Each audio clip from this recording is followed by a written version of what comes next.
अस्सलाम वालेकुम। हैप्पी किसान पाकिस्तान तो खुश आमदीद दोस्तों। आलू के हवाले नाल वीडियो लैके तुहाडी खिदमत च हाज़र हाँ जी। अज मैं अपने दोस्तों आलू के जड़े ताज़ा रेट ने मौके ते अपना खेत दे विच की रेट सौदे हुंदे पे आ और कराची मंडी की सूरत हाल है, उकाड़ा सब्जी मंडी की सूरत हाल है, वो बारे मैं अपने दोस्तों अपडेट देंगा। ਉਹਦੇ ਨਾਲ पैदावार के लिहाज नाल की सूरत हाल चलती पई है, वो बारे मैं अपने दोस्तों अपडेट जी देंगा। लो जी दोस्तों, आ जड़ा सेंटा सी ये 15 अक्तूबर का लग्या होया सी और यह तुसी देख रहे हो जी, यह माल लोड होके जा रहा है और भराई चलती पई है जी। ये भी अपना 15 अक्तूबर का लगा होया एलवर्ड सी जी और ये स्टोर च माल सारा जड़ा जा रहा। यदी एवरेज की गल करिए तो 110 बोरी की एवरेज फी एकड़ की आ रही है। समोग ने इनू डिस्टर्ब जड़ा कीता सी और यह जड़ा सेंटा भी 15 अक्तूबर का लगा होया सी। साथ साथ नाल जड़े खेत लगे हुए सी और ये जड़ा सेंटा है तकरीबन 85 बोरी की एवरेज जड़ी है वो आ रही है। और यह जड़ा सेंटा है ये मौके पर जड़ा है वो सेल हो चुका है जी।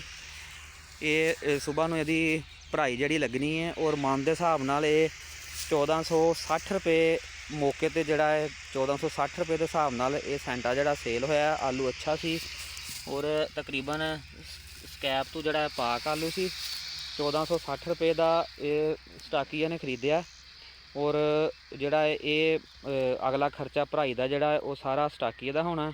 तो जी दोस्तों, अगर मौजूदा खेत दे विच रेट की गल करिए तो स्टाकीया जड़ा काफ़ी एक्टिव है और 1400 रुपये तो ला के 1550 रुपये तक जड़े सौदे मौके पर जड़े ने वो हो रहे हैं।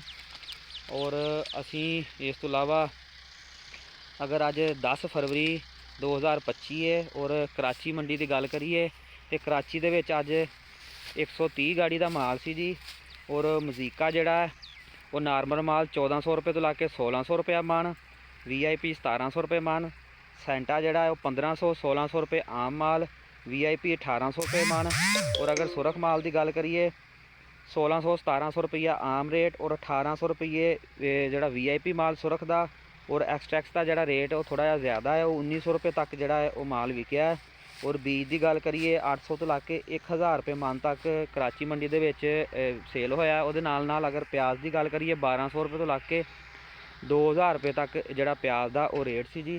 और जी दोस्तों, 10 फरवरी 2025 अगर असी उकाड़ा सब्जी मंडी के विच टोटल बोरी की गल करिए तो बोरी तकरीबन 54,000 बोरी जड़ी है वो मंडी के विच आई है। आलू की जड़ी है आमद मंडी के विच काफ़ी ज़्यादा हो चुकी है। हल्का माल रेट जे अज जड़ा है उकाड़ा दे विच कुछ बेहतरी सी। हल्का माल जड़ा वो 4000 तो 4200 रुपये की बोरी सेल हुई है। अच्छा माल जड़ा 44-4500 रुपये का। सफ़ेद जड़ा वो सेल होया जी। VIP सफ़ेद की गल करिए 5000 तो 5200। रवीरा जड़ा वो अज 5400 तक मार्केट रही है। और अगर सफ़ेद तोड़े की गल करिए 2000 रुपये तो ला के 2300 रुपये तक जड़ा राशन माल है वो सेल होया। ये नाल अगर सुरख बोरी की गल करिए हल्का माल 42-4300 रुपये का, VIP माल 47-4800 रुपये का, VIP इसमी जड़ा 5400 रुपये तक सेल होया। और सुरख तोड़े की गल करिए 2200 तो ला के 2500 रुपये तक और इसमी जड़ा है 3000 रुपये तक जड़ा सेल होया।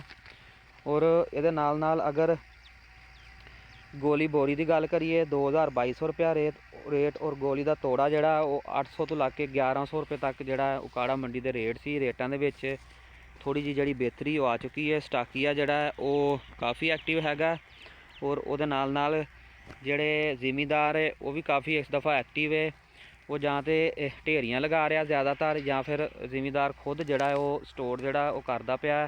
स्टोर जड़ा है वो ऐरकी 1 फरवरी तो ही खुल चुके हैं और स्टोरां दे विच माल भी जड़ा जिस तरह पटाइयां हो रही काफ़ी स्पीड दे नाल जड़ा स्टोरां दे विच माल जांदा पिया।